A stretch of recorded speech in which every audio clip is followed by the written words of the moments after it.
High বন্ধুরা, পিসির বাড়ি কালী পূজা হয়েছে।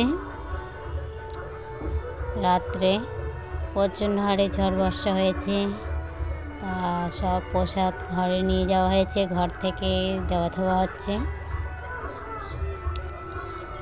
আর এই সাইডে দিদি দাঁড়িয়ে আছে,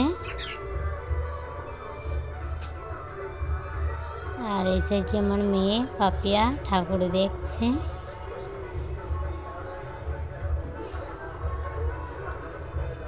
প্রসাদ দেওয়া থাওয়া হয়ে গেলে ঠাকুর ডুবাতে নিয়ে যাবে নদীতে।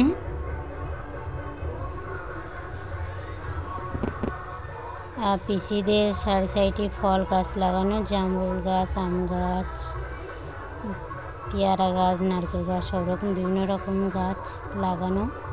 আর আকাশ মেঘ করে আছে, আবার বৃষ্টি আসবে। এই যে কাদা, জল জমে গেছে, জল কাটে দেওয়া। তা এখন এই হেঁটে হেঁটে যাচ্ছি ঘরের দিকে, আর সবাই প্রসাদ খেতে আসছে। তা বন্ধুরা, যদি ভিডিওটা যদি ভালো লেগে থাকে লাইক, কমেন্ট, শেয়ার, সাবস্ক্রাইব করে দিয়ে দেবেন। আর এই সাইডে রান্না বান্না হচ্ছে, আর ঘরে প্রসাদ দিচ্ছে, খিচুড়ি প্রসাদ সবাই বসে আছে। আসছি নেক্সট ভিডিও নিয়ে।